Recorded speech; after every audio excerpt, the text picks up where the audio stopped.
Draymond can't intimidate. You know, he intimidates Kevin Love. He's tougher than Kevin Love. He's bullying Kevin Love. That's what I think.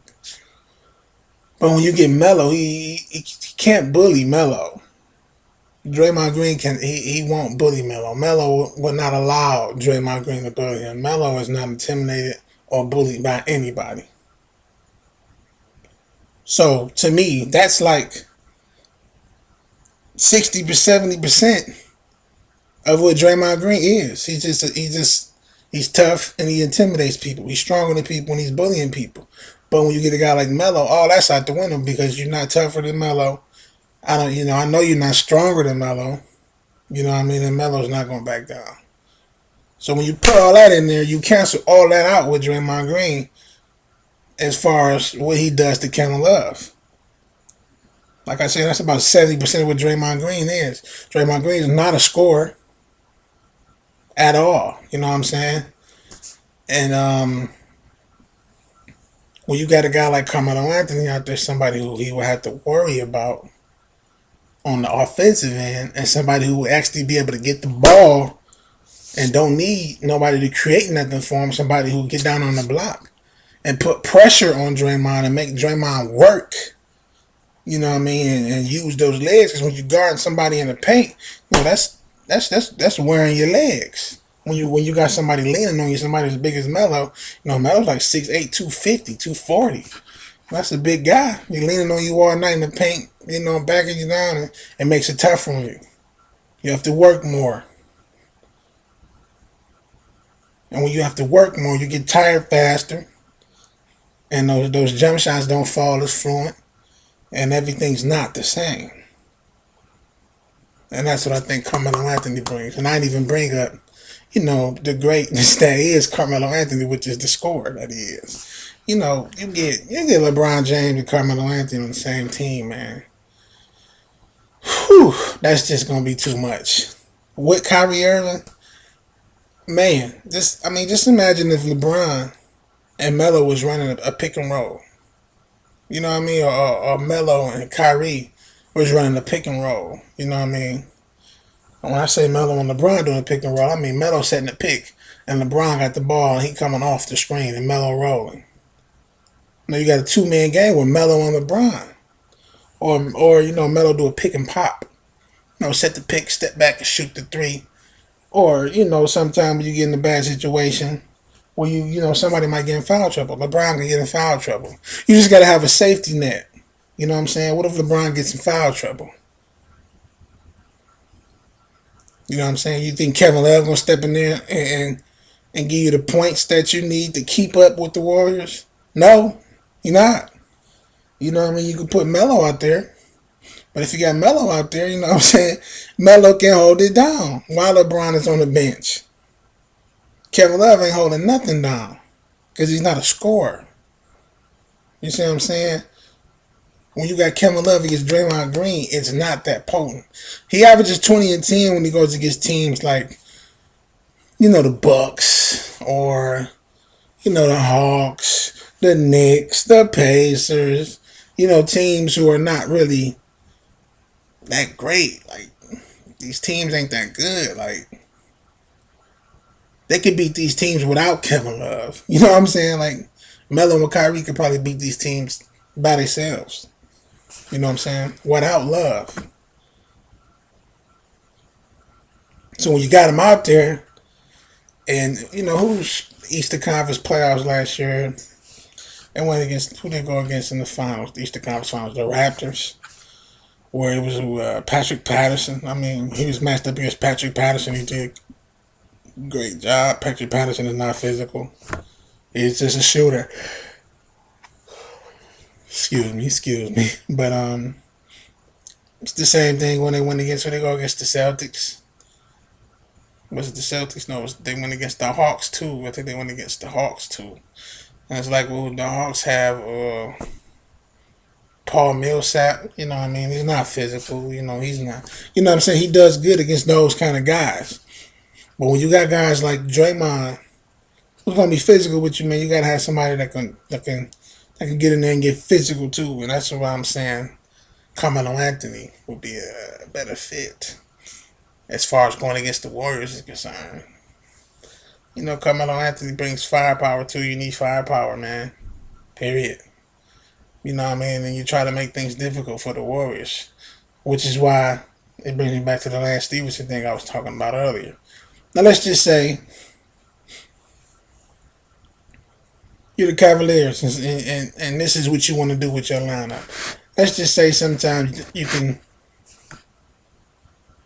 take Kyrie out of the game, sit him down, let him get some rest, and you bring Lance Stevenson in. What this does is it puts pressure on the Warriors, because what the Warriors like to do is a lot of times they like to have Klay Thompson check Kyrie, and they like to have Steph checking JR. You know what I mean? But instead, if you got somebody like Lance Stevenson, well, you could take Kyrie out, let him rest. You put him in there, and then you're gonna put Klay, probably on Lance, and let Steph check JR. But what you got to do is you got to go at Steph. You got to let JR post up Steph, or you could leave Kyrie in there, take JR out, put Lance in. Take JR out and put Lance in. And then what you force them to do when you do that is you force them to make a decision defensively as far as who Steph Curry gonna guard. Because at the end of the day, Steph Curry is not a great defender. People been attacking Steph Curry. Like, I never thought Steph Curry was the best basketball player in the league because of his defense. A lot of people didn't know that. He didn't play great defense. But when you watch them play, you know that. Because he never checks the other guy. You know what I mean? He never checks Chris Paul. He never checks Russell Westbrook. He never checks Kyrie Irving. He never checks Damian Lillard. He never checks John Wall and, Kyle Lowry. He never checks these point guards. What they do is they put Klay Thompson on those guys, and they let him check the off guard. Which is somebody normally like like if they were going against, the Warriors, they would let Klay check Damian Lillard, and they would put Steph on McCullough. Which we all know McCullough can ball, but McCullough's not physical. And he's not really a great ball handler. He can dribble, he can put the ball on the ground, but he's not great at it, like a Kyrie or like a D Lillard, but he's good at it. And they'll do that. But if you got somebody like Lance and Kyrie, who's Steph Curry gonna guard? Because Lance Stevenson is a guy that can put his back to the basket and use that strength. You know what I mean? I've seen him, we've seen him do that in the past. So if you put Steph Curry on Lance could attack Steph Curry in the paint and make him work. Or they could leave Steph on Kyrie and put Klay on Lance and just let Kyrie go to work on him. You know what I'm saying? This is what you got to do. You got to counter these guys. You have to attack Steph Curry because he's not a great defender. You know what I'm saying? He's not. You attack Steph Curry, you can beat the Warriors. I said that before it actually happened. Before Westbrook and Durant went up 3-1 last season. Before that happened, I said, Steph Curry just don't check the other guy, and there's a reason for that. You know what I'm saying? When you see a team do something, you got to ask yourself, why are they doing that? And when you see Steph Curry not checking Chris Paul, you're like, well, why they ain't got him on Chris Paul? Chris Paul on him, but he ain't on Chris Paul. You got to wonder why. This is how you create your strategy. And to me, when I saw that, I always thought that it was because Steph was just not a great defender. You know what I mean? He's not. I think he's great. Excuse me. I think he's great as far as like passing lanes. He gets a lot of passing lane steals based on his speed. You know what I'm saying? And sometimes he'll get a help out. A help out, still off the help out, but it's never any one-on-one lockup situations with Steph Curry really playing great defense. He's not like Kawhi. You know what I mean? Kawhi is just, but he's not like those. He's not like, guys like those. Kawhi, Paul George, Jimmy Butler, guys that really play defense. He's not like that at all. or even Klay Thompson. You know what I'm saying? You can attack Steph, and I think Lance would have brought that to the team. He could have brought that to the team to the point where you could put him out there, and if they put Steph on him, you could put him in the paint and let him work Steph in the paint. I think Lance could work Steph in the paint. I do. Lance raw. Lance like to attack, and Lance don't back down from nobody either. I like Lance Stevenson. They should have went with Lance Stevenson. That was a mistake. But they need Melo. Another reason why they need Melo is because what a lot of people do is they underestimate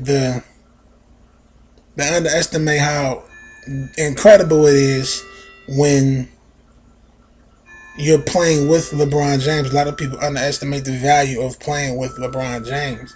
A lot of people act like LeBron James don't make people better players. You know what I'm saying? When he do. You know what I mean? LeBron James could make Melo a better basketball player. He can make him more efficient, get him easier looks. Melo would be so dangerous. You know what I mean? Because this way, you would kind of be forced to let Melo go one-on-one. Well, in New York, you could double him. But if he was in Cleveland, Melo going one-on-one, it's going to be so hard to stop him and then he's going one-on-one, you double him, and he's got LeBron and Kyrie. You know what I mean? LeBron cut to the hole and get a dunk. Kyrie cut to the hole and get a layup. Kyrie step back and hit the three, or JR hit the three, or, you know what I'm saying? Like, they could really, you know what I'm saying? Like, Melo would be so great, man, with that team. You know what I'm saying? But when you got Kevin Love out there, man, you could kind of do some things against LeBron. You know what I'm saying? You could do different things with your defenders at different times. You know what I'm saying? Especially not as you had Kevin Durant. But if you had Melo, you force these guys to play one-on-one defense. You know what I'm saying? So, to me, LeBron is better than Kevin Durant, of course. You know what I'm saying? Even though Kevin Durant is a beast, but LeBron is better than Kevin Durant. I think LeBron would abuse Kevin Durant in the paint. Back to the basket, I think LeBron will be able to do whatever he wanted to do against Kevin Durant.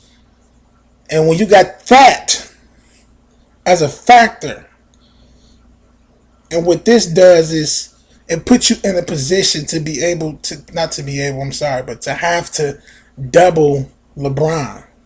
But when you double LeBron, you're going to have to leave JR, Kyrie, Melo. You have to leave one of these guys open. Or if you're going to leave Tristan Thompson open, but Tristan Thompson is really like, he's normally